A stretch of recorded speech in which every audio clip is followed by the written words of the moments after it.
there's a life you live inside your head each night and never mention. When the room goes quiet and the ceiling loses its edges, that world switches on. Why does a mind build whole films before sleep? Here's the turn. The hours you spend nowhere real may be the hours your mind is quietly steadying itself. Welcome to Psychology for Sleep. What unfolds behind your eyes tonight has been watched, described, and given a name by researchers who first noticed it in themselves. Whatever you thought was yours alone has never been only yours.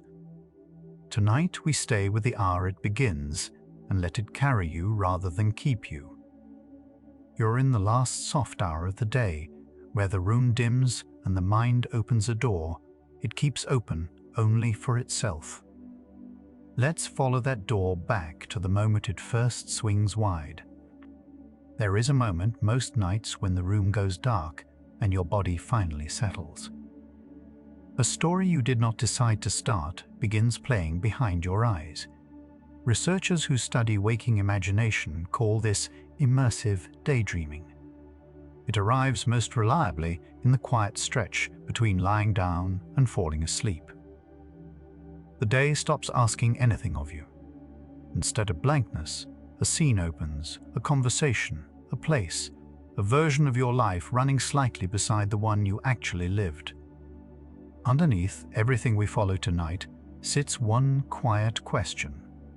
Why does a mind build an entire film for itself in the last waking minutes of the day?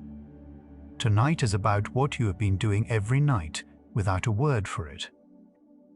You may have noticed the timing is dependable. It rarely happens at your desk, but almost always once your head is on the pillow.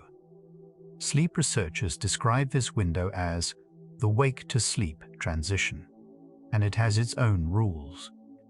During the day, attention is pulled outward by tasks, screens, people, noise. At night, that pull disappears at once. Nothing is left to look at, nothing left to answer, and the mind does not stop when the world does. It turns inward, toward its own material. The film keeps a schedule, because the conditions it requires, darkness, stillness, and no demand on your attention, arrive together only at this hour. Your mind is not choosing an inconvenient moment. It is using the only opening it gets. Most people who do this have never once described it out loud. That part requires no research finding, only the pattern of how it gets talked about, which is to say, quietly or not at all. People will tell you what they dreamed. Far fewer will tell you they spent 40 minutes last night as someone slightly braver than themselves in a scene they have visited many times before. The silence is not because the experience is rare. It is because there was never an obvious place to mention it, and because the fear underneath is small and specific that saying it aloud would make you sound strange. So it stays private, and the privacy makes it feel stranger than it actually is. Consider that nobody ever handed you a word for this. Language shapes what feels ordinary, and the vocabulary you were given for the inner world is thin. You learned dream for what happens while you are asleep. You learned daydream for a moment of drifting in a classroom. Neither of those names the thing you actually do, sustained, detailed, chosen, and often deeply felt. When an experience has no name, the mind tends to assume it is unusual because nothing in the shared language confirms otherwise. Much of the loneliness around this was never about the experience at all.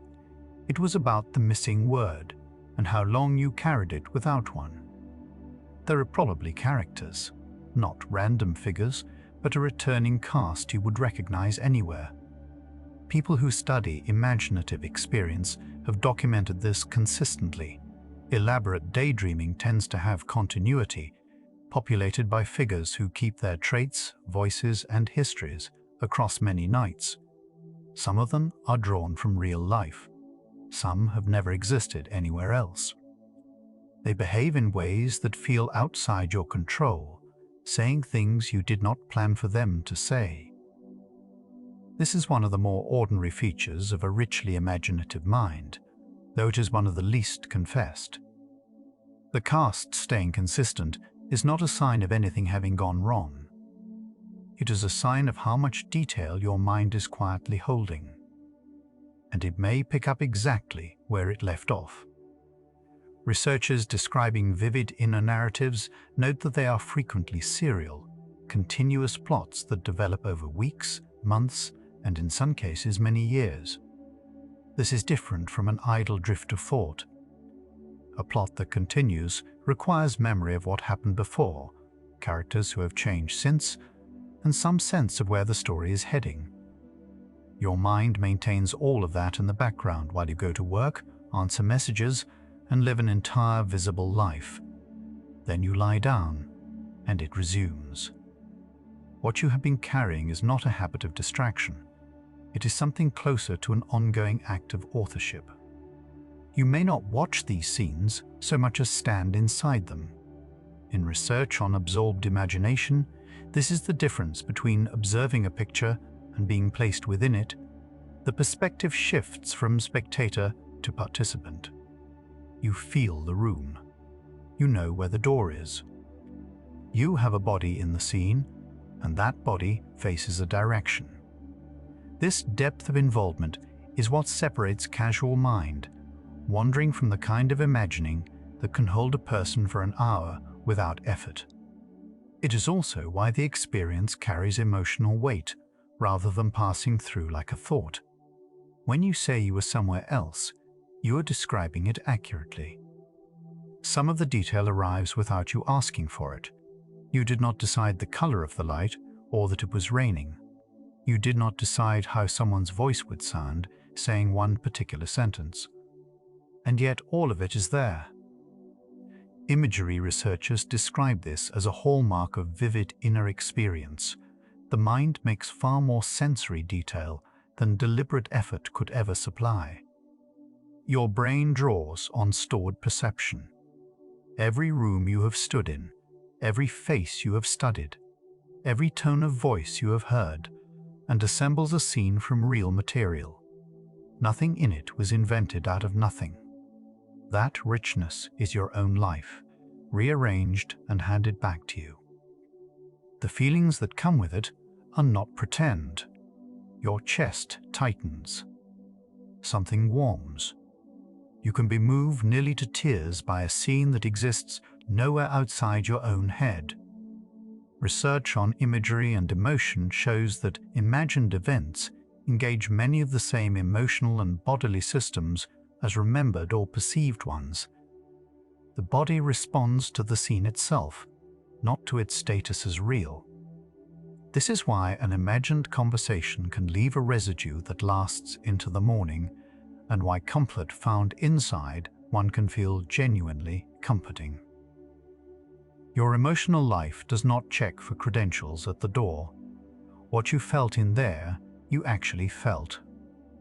You look at the clock, and an hour is quietly gone. Attention researchers find that deep absorption reliably bends the sense of passing time. Tracking duration takes the very attention the scene is already using.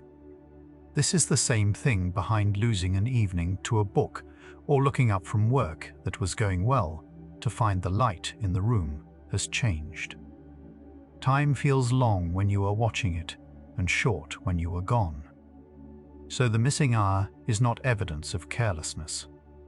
It is evidence of how completely your attention was somewhere, a capacity most people spend money and years trying to reach on purpose.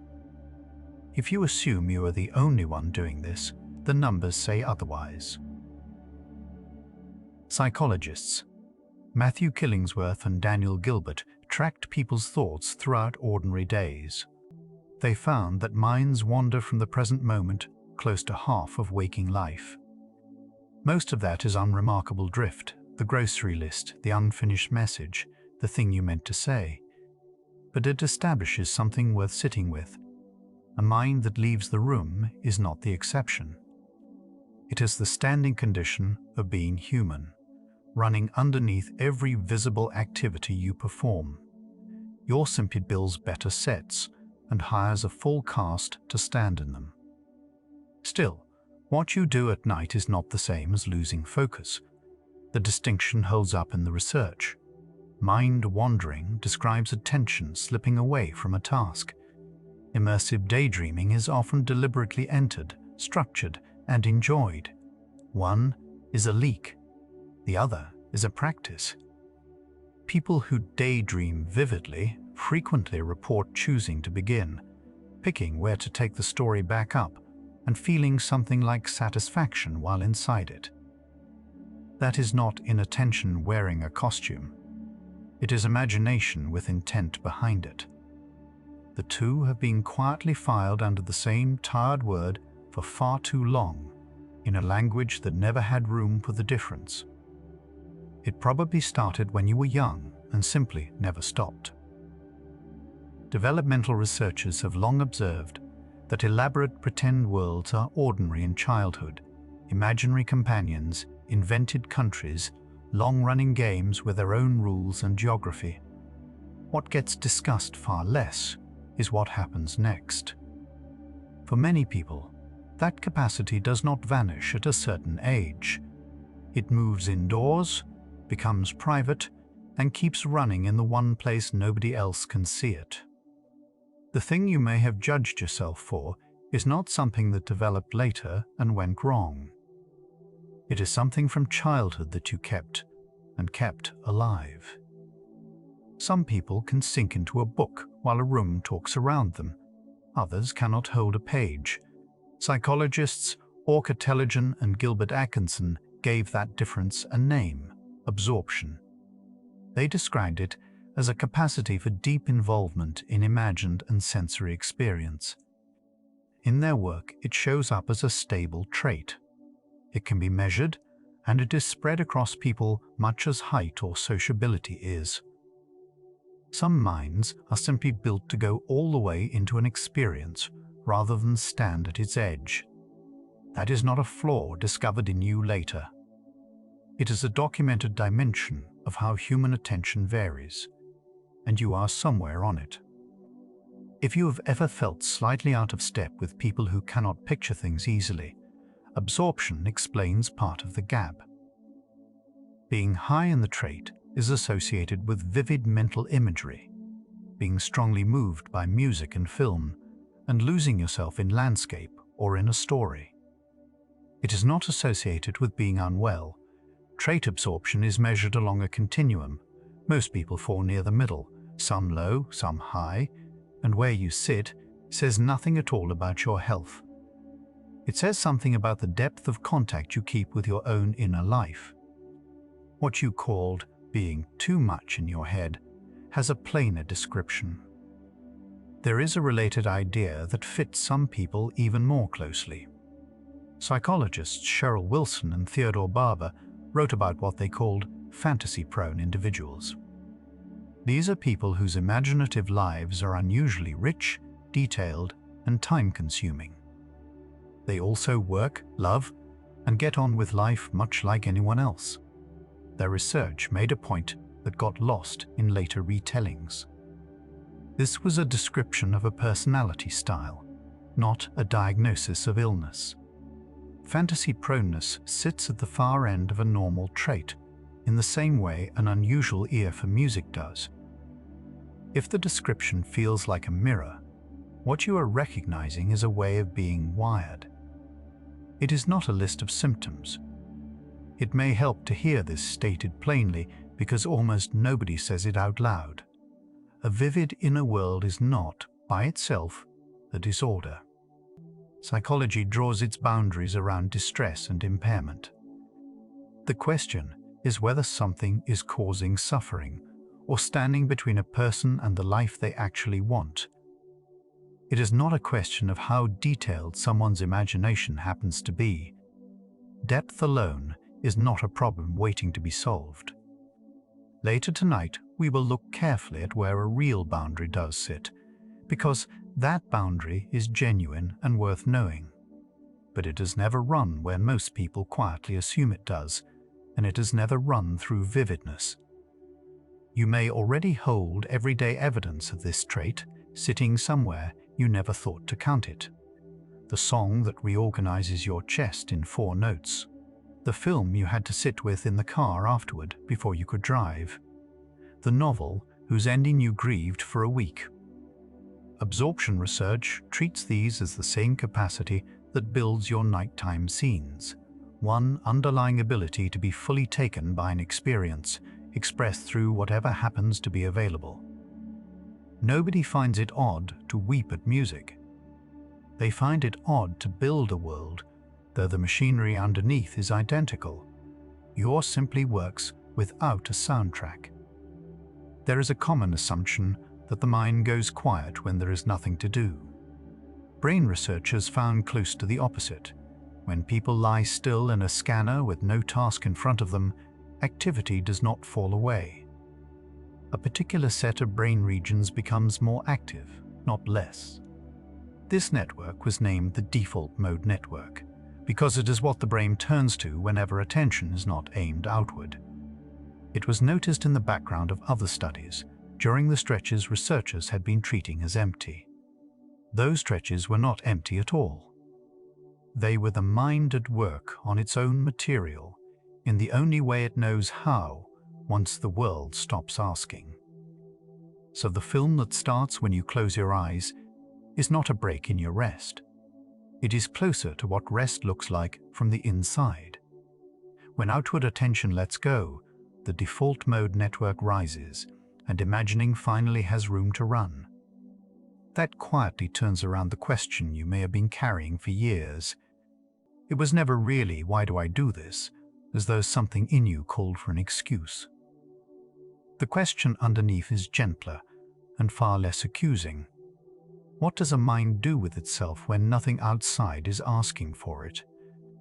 Everything from here follows that turn, and it is a kinder place to stand than the one you came in with.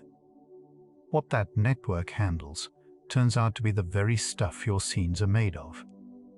Studies link the default mode network with memory for your own life, and with thinking about yourself. They link it with picturing what is going on in other people's minds, and with playing out events that have not happened. Read that list again and you have described a story, a setting drawn from memory, a self at the center, other people with their own reasons, and a plot that has not happened yet. Nothing extra is needed to make your nighttime world. The parts build it because building exactly that is what those parts do, night after night, whether or not you are watching. This is part of why it happens at night and not at noon. Through the day, tasks pull attention outward, and the networks that handle focused effort tend to hold default mode activity down. The two pull against each other. When you lie down, the demand ends. Nothing is asking to be tracked, answered, or watched. The system that had been held down all day comes up, and it comes up with your whole life as raw material. The timing you may have found suspicious about yourself is simply what happens when the weight pressing down all day finally lifts off. Nothing in you was waiting for the worst hour. That hour was the only one left open. And then, closer to sleep, everything gets more vivid. Sleep scientists call this stretch hypnagogia, the border between waking and sleeping, where images turn up on their own and logic loosens its grip. In hypnagogia, scenes can arrive without invitation, faces can surface, and one thing stops having to follow from the last. It shares some texture with dreaming, though you are still awake and can usually still steer. This is the single place tonight where those two territories touch. What matters here is that the border is already working on your imagination well before you have crossed it. Which is why the last few minutes feel unlike the rest of the hour. If your scenes feel most alive in the last few minutes, this is the reason. As you come closer to sleep, your grip on attention softens. The outside world stops sending much in, and the images your mind makes on its own grow brighter and more sure of themselves. The film no longer has to be held together by you. It runs on its own, clearer than it was 20 minutes earlier, and it stops waiting for your direction. That is not a sign of your mind going further from the world. It is a known feature of the doorway you are standing in, and everyone passes through some version of it on the way down. So here is what has quietly assembled. The experience has a shape, vivid, populated, serial, absorbing. It has traits behind it that psychology has measured for decades. It has a network in the brain that rises exactly when the world stops asking for you, and a border state that makes it luminous before sleep. Most of all, it has names. Absorption, fantasy proneness, default mode, hypnagogia. The one thing you were certain nobody else did turns out to be documented, studied, and ordinary enough to carry a vocabulary. What none of those names explain yet is why. Naming a thing is not the same as knowing what it is for, and a mind going to this much trouble every single night is doing more than passing the time. Notice the room your mind has been building tonight, how it already has a floor, a light, a direction you are facing. Nothing in you had to be instructed to make it. It began assembling the moment the day let go of your attention. It is assembling now, quietly, underneath these words. You have names for it tonight. What you do not have yet is a reason. A mind that goes to this much trouble, building rooms, keeping a cast, continuing a story it never once wrote down, is not idling. Something is being done in there, and it is being done on your behalf. Stay where you are. Let the scene keep its own shape without your help. What comes next follows the work itself. You have probably held an entire conversation with someone who was not in the room. You answered for them, heard their tone, adjusted what you would say next. Researchers call this social simulation. It uses the same inward-facing networks that let you think about other people at all. When you imagine a person's reply, you draw on everything you have gathered about them, their pauses, their habits, the way they soften or sharpen. Your mind builds a working model and lets it run. It costs nothing, and it tells you something real before the real conversation ever happens. What looked like talking to yourself was your mind practicing how to be with someone. There is a version of you in there who has already said the hard thing, calmly, on the third try. Neuroscience found that imagining an action calls up much of the same machinery as performing it. Motor imagery activates overlapping premotor and supplementary motor areas. Rehearsal in the mind is not a lesser copy of doing.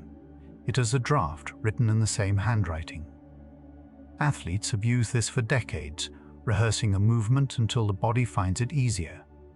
What your mind does at night with an imagined conversation follows the same principle. The muscle being practiced is social. You were not avoiding the moment. You were preparing for it in the only room where mistakes cost nothing. Some of the people you invent are not other people at all.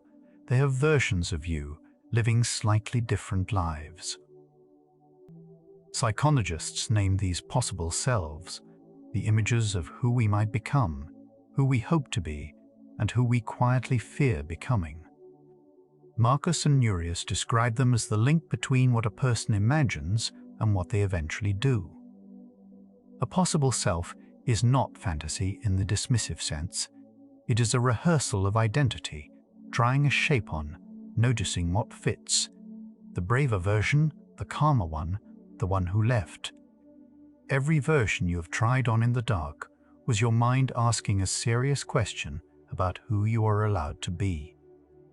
You have run the same situation several ways before falling asleep, the version where you spoke up, the version where you stayed quiet, the version where it went badly.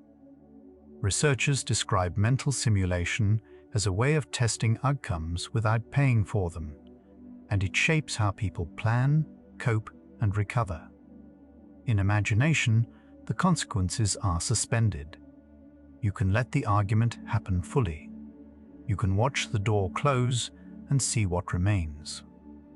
Nothing is spent, nothing is broken, and the experiment can be run again with one variable changed. This is not indecision. It is a laboratory, and you have been running careful work in it for years. Some nights you do not build anything difficult at all.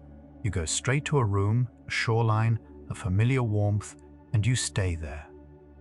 Clinicians have used this deliberately for a long time under names like safe place imagery in trauma-focused and anxiety-focused therapy. An imagined scene of safety is treated by the body as partly real. Breathing slows, muscles loosen, the search for threat quiets. The nervous system responds to the image, not only to the room you are lying in. What you found on your own is close to something a therapist would offer you on purpose. You were not escaping the day. You were regulating it with the one tool that was always in reach. It is a curious thing that picturing a moment can move you more than thinking the same moment in words. Researchers in clinical psychology describe mental imagery as an emotional amplifier. Images tend to carry more weight than verbal thought about the same content. Holmes and Matthews found that imagining an event produces stronger emotional responses than reading or describing it. This cuts both ways. A rehearsed worry in pictures lands harder than a worry in sentences. And a gentle, imagined scene soothes more deeply than telling yourself calmly that things are fine. Your mind reaches for pictures at night because pictures are the language your feelings answer to. There may be a figure in your imagined world who is simply kind to you, patient in a way the day was not.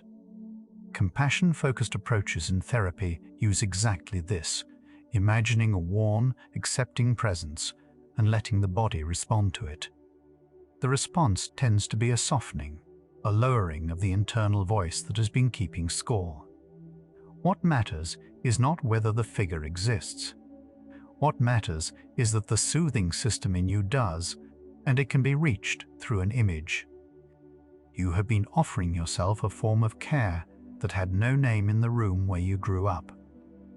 A song starts, and within a few bars you are somewhere else, watching a scene that has nothing to do with the room you are in. In his descriptive work on vivid immersive daydreaming, Eli Summer found that music is among the most commonly reported catalysts. People describe tracks that reliably open the door. Music carries tempo, mood, and unfolding time, which gives an imagined scene its pacing and emotional key. It supplies the score before the story arrives. For many people, the same few songs work every time, like a keycut for one lock. The song was never only a song. It was the way in, and some part of you always knew which one to play.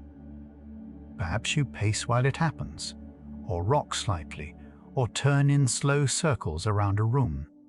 You've never quite explained this to anyone. Summer's descriptions of immersive daydreaming note that repetitive movement often comes with it, pacing, rocking, a gentle rhythmic motion. This is one of the most consistently reported features and one of the least discussed. It is also the part people feel most self-conscious about. It is not a symptom of something wrong. It is a body keeping a steady beat while attention goes somewhere else entirely. If you have ever stopped mid-step because someone walked in, this fact is for you. That movement was ordinary, and it was never the strange part. There is a reason the rhythm helps rather than distracts. You may have noticed the scene gets thinner when you sit perfectly still. Researchers studying attention describe how a simple, predictable motor pattern makes very few demands on the systems that build imagery. The body handles the walking. Nothing has to be decided, watched for, or corrected. That leaves the inward-facing networks free to run at full resolution, undisturbed by the outside world. Rocking and pacing may also carry their own soothing quality, the way rhythmic motion settles an infant. Your body was not interrupting the story. It was holding the tempo, so your mind could be somewhere else. Some of what you imagine is not a scene at all. It is a continuing story, with characters you have known longer than some of your friends. Summer and colleagues describe long, multi-episode storylines that people return to and extend over months and years with the same characters, settings, and history. This is not idle wandering. It is sustained authorship, carried out privately, with no audience and no record. People describe knowing what happened to these characters years ago and what happens next. The mind that builds this is doing skilled work quietly and continuously. A story you have kept alive for years is not a small thing, even if you have never said a word about it. You do not start from nothing each night. You return, the way you would return to a place. Returning takes far less effort than inventing, which is part of why the world deepens rather than resets. Detail accumulates instead of being rebuilt from scratch. A room you made years ago still has the same window, and nothing about it waits on your decision. That economy is where much of the comfort comes from. A familiar place asks nothing of you, and it is always open. Somewhere in your mind is an address that has never once turned you away. The people in there did not come from nowhere. They have your mother's timing, a teacher's exact phrase, the stranger's face from a train. Memory researchers describe autobiographical memory as constructive rather than stored whole. It is reassembled each time from pieces, and those same pieces are what imagination draws on. Your imagined worlds are built from lived material, recombined into something that never happened out of parts that did. Which means the question quietly shifts. This was never a matter of leaving your life behind. Your mind has been taking the raw material of everything you actually lived and turning it into somewhere you could bear to stay a while. You may have noticed that remembering and imagining feel oddly similar from the inside. Both arrive as scenes. Both are viewed rather than recited. Hassabis and Maguire found that people with damage to the hippocampus, a structure central to memory, had trouble imagining new scenes at all. Their invented settings came out in fragments without a coherent sense of space. Memory and imagination appear to share the same scene-building machinery. The system that holds your past is the system that builds your elsewhere. This is why the imagined world feels lived in rather than made up. It can hold you the way a real place does, made with the same hands that hold your life. Taken together, the night's work looks less like escape and more like maintenance. Simulation to prepare, imagery to soothe, storyline to hold continuity, memory to supply the material. 4 ordinary functions running at once, in the only hours when nothing else is asking for your attention. None of this is exotic. It is a mind using what it has, in the way it was built to use it. The word people reach for is escaping, but nothing here is being fled from. Something is being tended. And the strangest part is how good you have quietly become at it, without ever being taught, and without ever telling a soul. Something in the room has gone soft around the edges, the way it does when the day finally stops asking for a response. Whatever you have been carrying in there tonight can stay exactly where it is. Nothing about it has to be explained here. One breath can go, slowly, and the quiet keeps moving along with us. There is a particular kind of looking up when the scene fades and the evening is moved further than you remember letting it. Researchers describe this as one of the earliest signs a private world has begun asking for more than it gives back. Deep absorption quiets the ordinary sense of duration, so 20 minutes and 2 hours feel much the same from inside. For most people, on most nights, this costs nothing at all. The question was never how vivid the hour was, only what the hour took. Noticing is not a failure. It is the mind checking gently on its own weather. Some nights the scene starts on its own before you decided anything.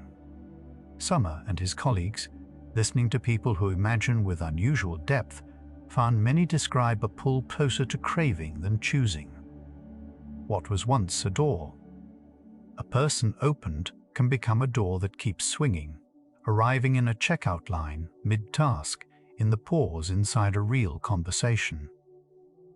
The imagining itself has not changed. What changes is how much say a person has in when it arrives, and how easily it lets go once it has.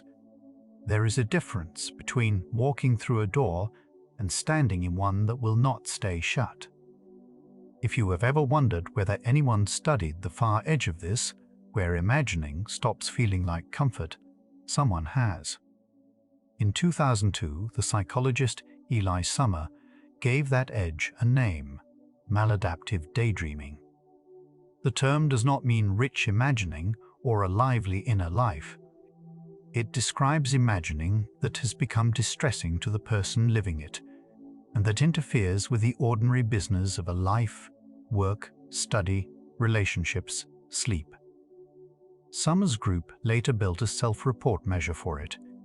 Researchers have proposed it as a distinct condition. It is not a recognized diagnosis in the DSM-5 or the ICD-11. Naming a thing is not the same as diagnosing anyone. Somewhere in this hour, you may have started quietly measuring yourself, wondering whether your own worlds are too detailed, too frequent, too alive.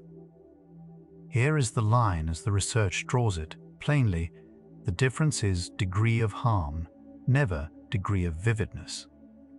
Depth of imagination is not a symptom of anything. What researchers look at is whether the imagining brings distress, whether it takes hours a person wanted back, whether it stands between someone and the life outside the scene. Vividness is a talent. Cost is the only thing measured. Your inner world is not on trial for being beautiful. There is a specific quiet in carrying something you've never said out loud. In the accounts researchers gathered, shame appears again and again, not a side effect, but woven through the experience itself. People describe hiding it from partners sleeping beside them and inventing reasons for lost afternoons. And shame does a strange thing. It makes the imagined world more inviting, because inside it, nobody judges. The secrecy feeds the very thing it hides. This is partly why naming it matters. It lifts some weight before anything else changes. You were never strange for keeping it quiet. You were only alone with it longer than anyone deserves. There is a version of a conversation you have rehearsed so well that the real one starts to feel unnecessary. This is the turn researchers point to when nourishing becomes crowding out, where imagining stops preparing a person for life and begins standing in for it. Rehearsal is useful when it sends you back out. It changes character when the imagined friendship is warmer than the offered one. None of this is a character flaw.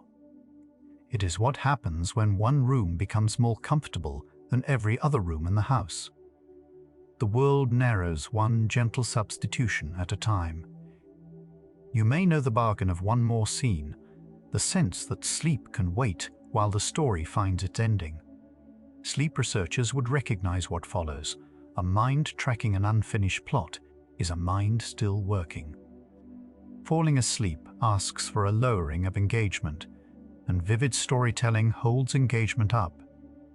A tense scene raises arousal, and unlike a book, an inner story has no last page to close.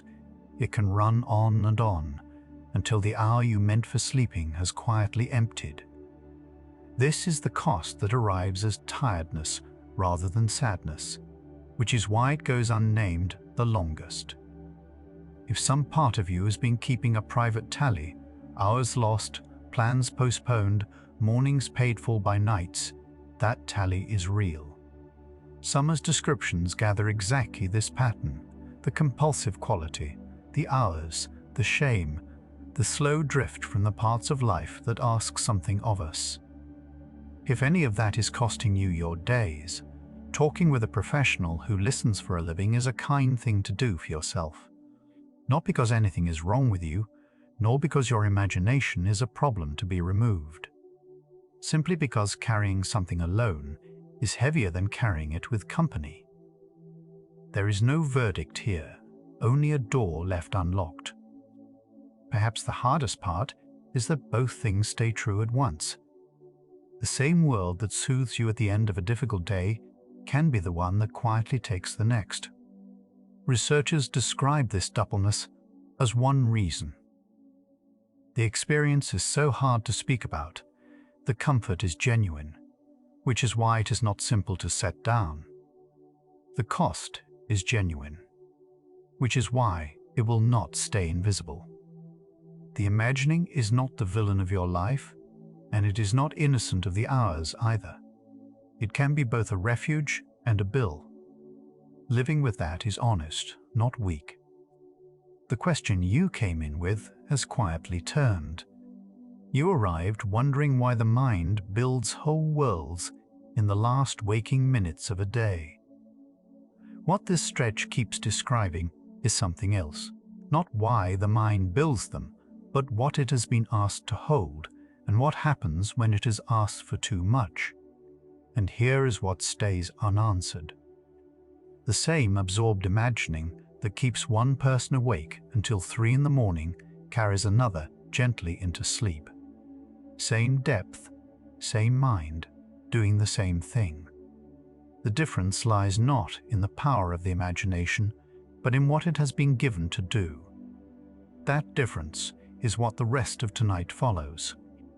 What just opened, that the world keeping you awake and the world carrying you to sleep might be the very same world, only aimed differently, is not a comfortable place to be left standing. You may be holding both of those right now. A room in your mind you are grateful for, and a small tally you would rather not read. Neither one has to be settled tonight. Feel where your body is touching the bed. That contact does not ask for your attention to keep being true. The hours ahead lean into the difference, not to take the world away from you, but to find out what it can be asked for. Let the story wait a moment.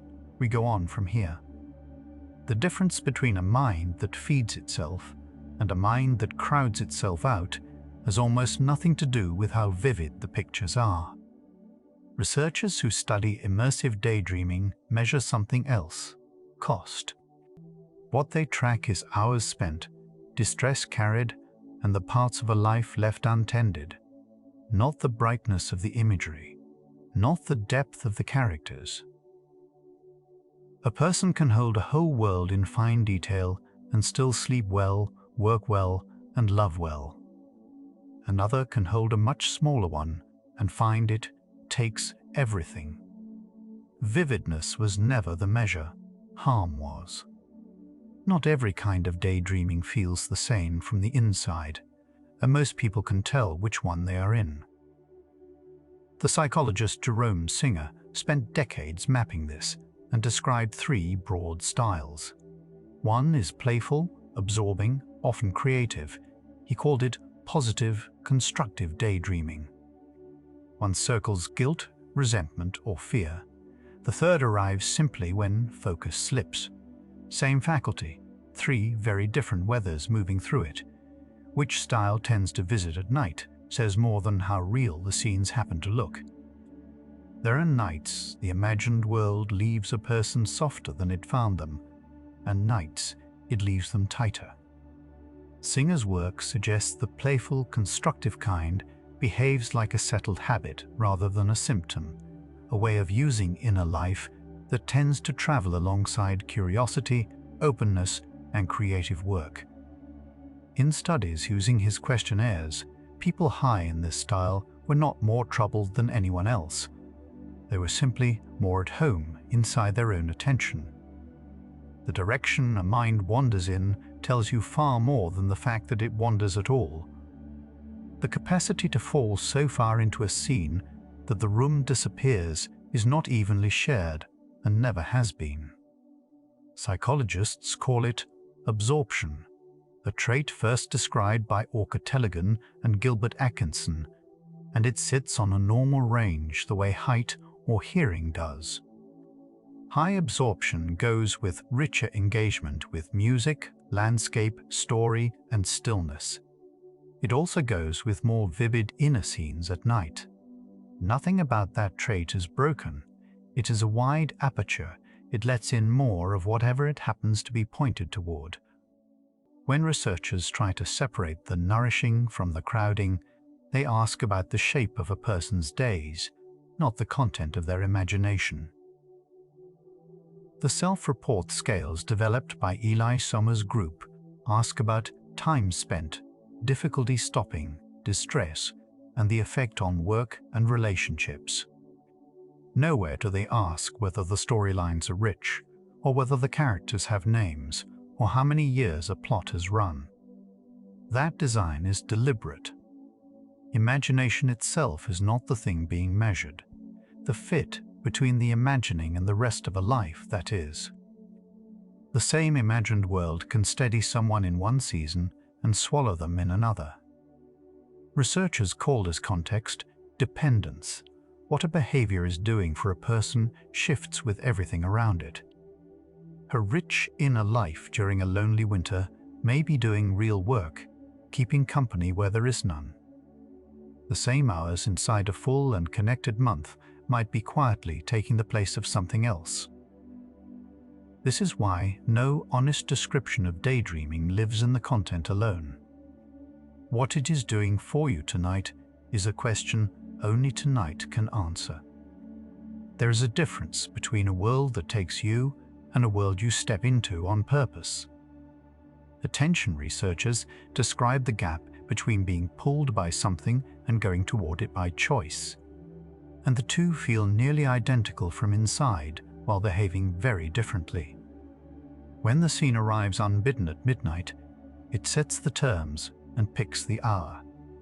When the scene is chosen, the place, the timing, roughly where it goes, the steering stays in your hands. Nothing about the imagining changes. What changes is who opened the door. Anyone who has tried to fall asleep by ordering the mind to go blank knows how that ends. In 2002, Alison Harvey and Susanna Payne tried something gentler with people who slept poorly. Rather than emptying the mind, one group was asked to picture a pleasant, absorbing scene and stay with it. That group fell asleep faster than those given general distraction or no instruction at all, and reported fewer thoughts breaking in along the way. The mind was never asked to stop.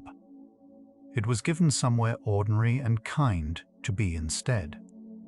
Telling yourself to stop thinking about something tends to bring it closer. Daniel Wegner named this the ironic process. Part of the mind keeps checking for the very thought you are trying to drop, which quietly keeps that thought alive. Later work found the same pattern at bedtime. People told to push away their pre-sleep thoughts took longer to fall asleep, and rated their sleep as poorer than those simply left alone with them. Pushing takes effort, and effort is the opposite of falling asleep. Fighting the imagining mind hands it the microphone. Sleep does not arrive when a mind empties. It arrives when a mind stops being demanding company for itself. Sleep researchers describe the onset of sleep as a lowering of arousal rather than a clearing of content. Drowsy people are rarely thinking about nothing at all. They are thinking about very little, loosely, with nothing at stake. That is a different target than silence, and a far gentler one to aim for. An occupied mind can still be a settling mind. Everything depends on what it is occupied with. Some nights the body lies heavy, and the mind still refuses to land. Studies of sleep onset find that a busy, engaged, planning mind predicts trouble falling asleep more strongly than physical tension does. A person can be completely loose in the shoulders and wide awake inside the story. This is why relaxing the body alone often falls short for those whose nights are full of narrative. The pathway keeping them up is the one running the plot, and it answers to different instructions. A pictured moment lands in the body in a way a described one does not.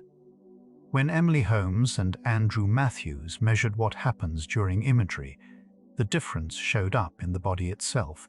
Heart rate shifts, skin response rises, and the felt intensity climbs along with them. The body is not weighing whether the scene is real. It is answering what it is shown. For a mind that lives in scenes, this is the practical part. Whatever gets pictured in the last hour of the day is already being answered by a body that takes pictures at their word. Nights spent inside a high-stakes storyline rarely end in early sleep. If imagery amplifies emotion, then a scene built on conflict, rescue, or vindication does to the body in miniature what the real event would do. Heart rate climbs. Attention sharpens. The whole system reads the moment as one that calls for somebody to be awake. Sleep does not open under those conditions, and lying very still will not talk it into opening. The storyline that satisfies most while awake is often the least able to carry you down. An unfinished scene has a way of calling you back just as you begin to fade. Psychologists have long observed that interrupted tasks stay more available in memory than finished ones. The effect was first described by Bloomer Zygarnik. Serial daydreams behave the same way. An episode left hanging keeps a small part of the mind on duty, waiting for permission to continue. That waiting is a quiet form of watchfulness. Endings, even soft and arbitrary ones, tend to let the system stand down for the night. The scenes that carry people down are almost always the uneventful ones, walking a familiar path, tending one small room, a journey with no arrival and nothing at stake in it. Attention researchers describe what follows as habituation. When input stops being novel, the orienting response fades, and the brain gradually stops treating the scene as worth tracking. A repeating, low-stakes world is absorbing enough to keep intrusive thoughts outside and dull enough to release you. Boredom, in this one narrow context, turns out to be a kindness. There is a reason the same imagined place grows easier to enter every night. Rehearsed scenes behave like well-worn memories. The more often a route is traveled, the less the brain has to build from scratch to bring it up. New scenes call for more effort and more invention, more of the machinery that keeps a person awake. A familiar one arrives nearly finished. Choosing a single place and returning to it, rather than inventing a new world each evening, turns the imagining mind from a builder into a visitor. Texture settles a mind faster than plot does. When guided imagery is used in clinical settings, instructions lean heavily on sensation, the temperature of the air, the color of the light, the sound underfoot, rather than on events or outcomes. Sensory detail occupies the perceptual systems without generating goals, and goals are what keep the alerting networks online. A story asks what happens next. A room only asks to be noticed. At the edge of sleep, the second question is by far the easier one to answer. Some imagined places loosen the whole body within seconds of arriving. What is strange about that is how little it depends on belief.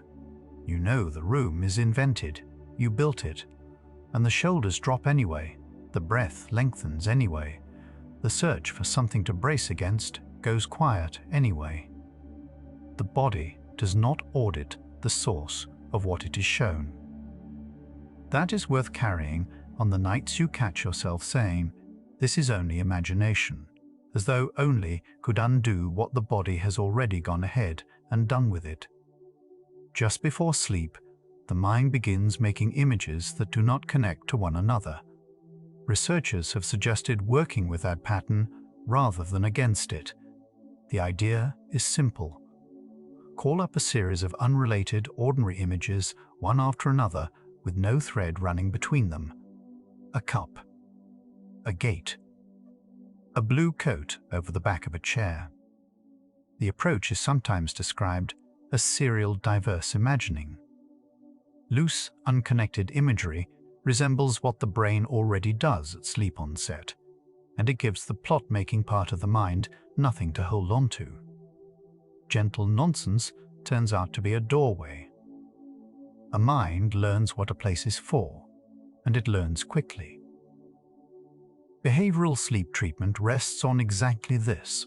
When a BEB becomes reliably linked with one state, the association itself begins to produce that state. A chosen scene works the same way over weeks. Entering the same imagined room each night at the same point in the evening slowly turns that room into a signal rather than an activity. What began as something you did becomes something that happens to you. Ritual is only learning, worn smooth by repetition. Something forbidden all day tends to arrive all at once at midnight. Clinicians who work with worry use a method built on that very pattern. They set aside a defined window earlier in the evening for the thing that otherwise floods bedtime. What shows up later reliably drops. Applied to an inner world, the same logic holds. Given half an hour of its own, with attention that is genuinely available, the imagining mind grows far less insistent at the hour you are hoping to fall asleep. Certain songs open the door before anything has been decided, and the pacing begins on its own. Summers Group described music and repetitive movement as the triggers people most commonly report for immersive daydreaming. The cue arrives, and the world assembles itself around it. Cues can be placed. A playlist that reliably lifts you into a storyline belongs to the earlier part of an evening rather than its final hour. Nothing about the trigger is a flaw. It is a switch, and switches can be moved. Shame keeps a person awake more efficiently than almost anything they were ashamed of. Self-criticism calls up the same threat, systems the body keeps for real trouble. Stress hormones rise. Heart rate variability falls. Vigilance climbs at the hour it was meant to be letting go. So the private verdict that there is something odd about a mind that does this delays sleep more reliably than the imagining ever did. The hidden hours were rarely the trouble. The judgment carried alongside them was doing most of the work. Speaking to yourself the way you would speak to someone you love changes the physiology of an evening. Research on self-compassion, much of it developed by Kristen Neff, links a kinder stance toward your own experience with lower arousal in the body and better sleep quality. Part of the reason is simple. It removes the second layer, the distress about the distress. None of the inner world requires changing for that to help. What changes is only the tone of the voice describing it. What has been happening behind closed eyes has a name, a literature, and a long list of other people doing it tonight. Researchers noticed it, described it, built scales for it, and still argue where its edges lie, which means the experience was never as private as it felt, and never as strange. And beneath the naming sits the finding running through all of it. A mind that builds worlds before sleep is not running from a life. It is tending one, rehearsing, soothing, repairing, with the only material always within reach. What remains tonight carries that truth in a quieter form, closer to feeling than evidence. The scene loosens on its own, not because you dismissed it, not because the story ever finished, but because attention has a tide, and it is going out now. Right now, whatever you were picturing has softer edges than it did a few minutes ago. Faces without features, a room without walls, a path that no longer arrives anywhere. This is the imagining mind handing itself over, the way it has every night of your life, long before anyone thought to give it a name. There is nothing to steer. What is left of tonight arrives as the scene thins, less to follow, more to simply be inside. The door is already open. Go on through. The thing you never described to anyone already had a name before you went looking for it. Eli Summer gave it one in 2002 after listening to people describe hours spent inside stories only they could see. A name does not shrink an experience.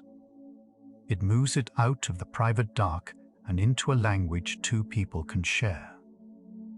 Whatever has been running behind your eyes each night has been written down, studied, and spoken about by people who took it seriously. Somewhere tonight, in a country you have never visited, someone lies down, and the same door opens. Researchers who studied immersive daydreaming found people describing it in similar terms across very different places and languages. The same absorption, the same reluctance to explain it out loud. The details differ. The shape does not. What felt like a private eccentricity turns out to be one of the more ordinary things a human mind does when it finally has the room. The loneliest part was never the daydreaming. It was the silence around it, the small, careful editing you did whenever a conversation came close. People describe hiding this long before they ever wondered whether it was a problem. Strangeness felt harder to admit than sadness. And when they finally said it aloud to someone who understood, the relief had almost nothing to do with the daydreams. It had to do with no longer holding them alone. Some of the earliest accounts came from people who read a description and recognized themselves in it, line by line. That recognition arrives with a particular quality, not information, more the quiet settling of something you had been carrying at an angle. Researchers have leaned on those self-reports because the people living this can describe it with such accuracy. The inner world is invisible from outside. It has always been mapped by the people who live there. There are threads online where strangers describe scenes so close to yours that you would recognize the pacing of them. The same characters who stayed for years. The same songs that opened the door. The same steps taken back and forth across a room without noticing. None of these people met. None of them coordinated. They simply arrived, separately, at the same way of using a mind that had somewhere to put its evenings. Your mind is not behaving strangely when it does this. It is doing something it has been capable of since you were small, using the same networks it uses to remember your life, imagine other people, and rehearse tomorrow. When the outside world stops asking for your attention, that machinery does not switch off. It turns inward. The vividness you have quietly worried about is not a fault in the wiring. It is what the wiring can do. Look at what you built. The rooms have layouts. The people have voices that stay consistent across years.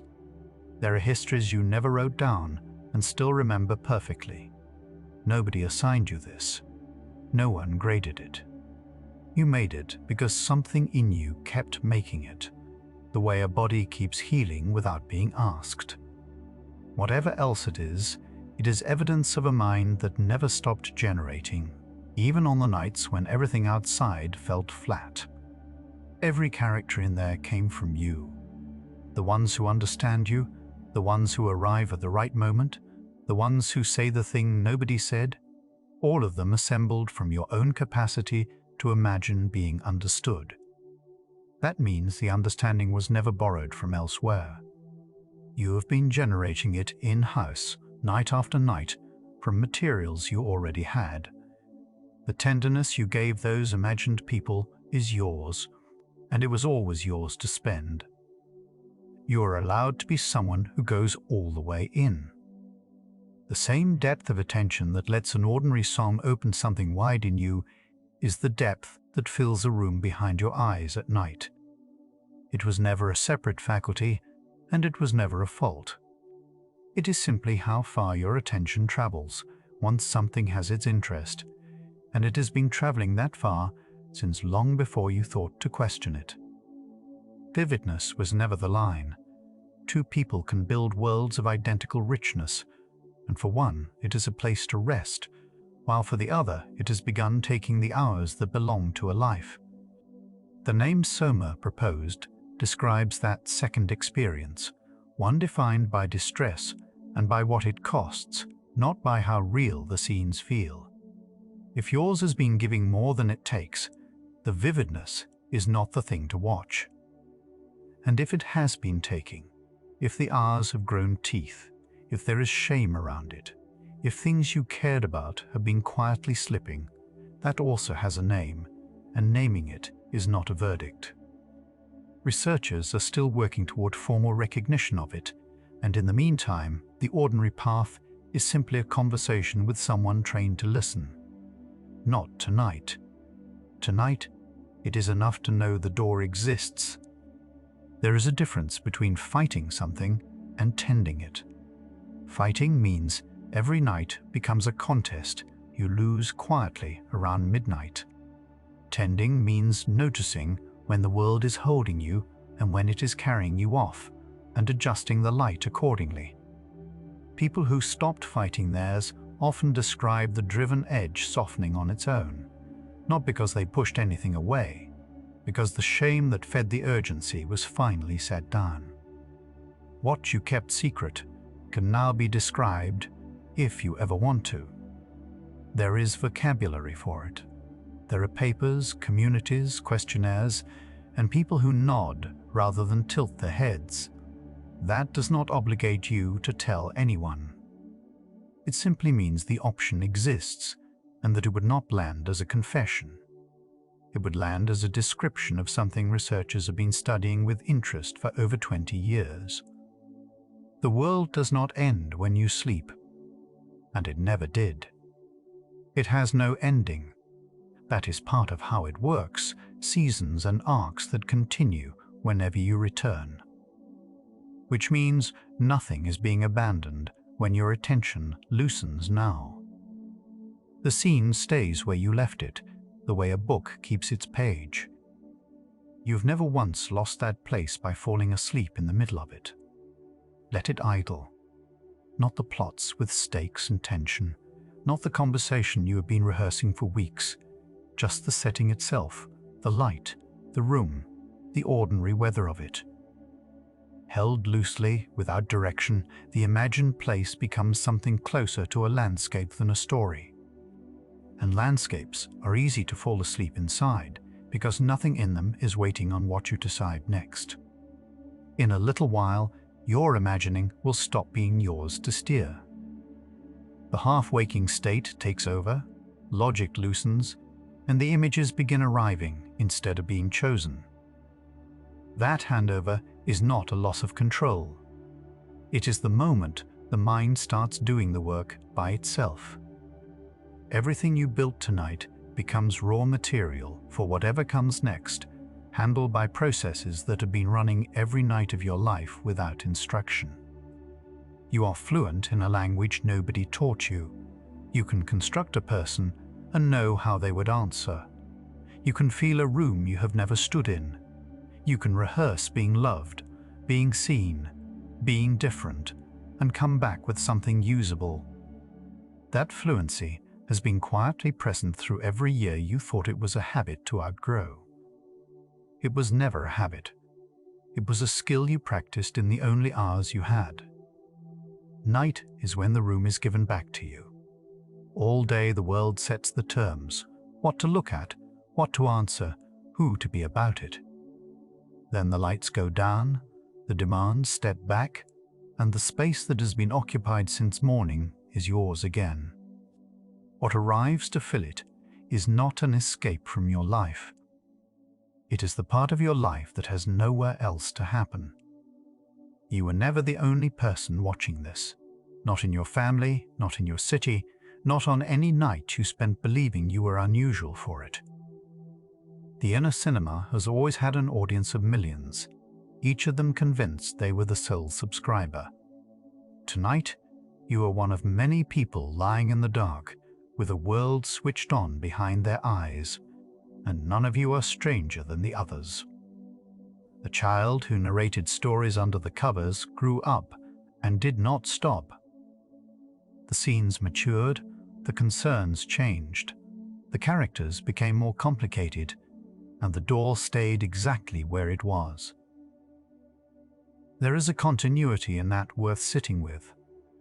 Something in you has kept the same company for decades. Whatever else has changed in your life, this one thing has faithfully shown up every night, asking nothing in return. Sleep does not take the world away from you. It takes you further into the territory it came from, the same machinery, running deeper, with the last of your daytime control finally released. People often describe the transition as the story simply continuing without them. Nothing is lost in that handover. The place you have been visiting all these years has always extended past the point where you fall asleep. So let it carry you tonight instead of keeping you. Choose the gentle version, the walk rather than the confrontation, the familiar room rather than the argument you win. Let the scene move at the speed of someone with nowhere to be. This is the same imagination that has kept you company through hard years. It knows how to be soft with you. It only rarely gets asked. Somewhere in the next few minutes, the handover happens. The story you are holding loosens, becomes stranger, stops obeying you, and turns into something the night is telling instead. You will not notice the moment it changes hands. Nobody does. What you can know is that the mind receiving it has been doing this every night since before you had words, and it has never once dropped the thread. It is still yours. Naming it does not hand it over to anyone, and knowing that others live in worlds of their own does not make yours less private or less yours. It only means the loneliness around it was the one part that was never accurate. The world stays sealed. The company was always there, one wall over, in the dark, doing the same thing. You spent years thinking there was something in you too strange to say out loud. There wasn't. There was a mind taking care of you in the only language it had, in the only hours it was given, and the fact that you never mentioned it was the loneliest thing about it. Not the mind, not the worlds, not the hours. Tonight it has a name. Other people are living it, and you can let it hold you as you go. Somewhere in that imagined place, the light is lowering on its own. A street, a room, a window. You know the exact view from. It stays lit whether or not you are watching it. The strange thing about a world so private is how many other people are lying in the dark right now with one just like it. Let the edges of yours go soft. Let the streets empty, the voices quiet. The whole invented country slide under the surface of you and keep on existing there without your attention. It has a name now. You can rest inside it. The secret was never the daydreams. It was the years you spent thinking they made you unusual. Something loosens when a thing you protected turns out to be common, not smaller, not less yours, just no longer requiring the guard you posted around it every time a conversation came close. Tonight, there is nothing to guard. The world behind your eyes has a name that researchers use, communities that describe it in your own words, and a place in the ordinary range of what minds do with an empty hour. You do not owe anyone an explanation for it. You do not owe yourself one either.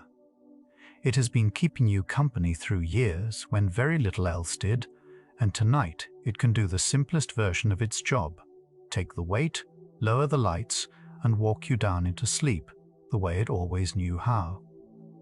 Dream science, over in psychology for sleep, has been returning to what the mind does with the hours nobody else can see. Another night, there follows the same door from a different side. It keeps its own quiet hours, and it will still be there on a night that suits you. You can let these thoughts drift now.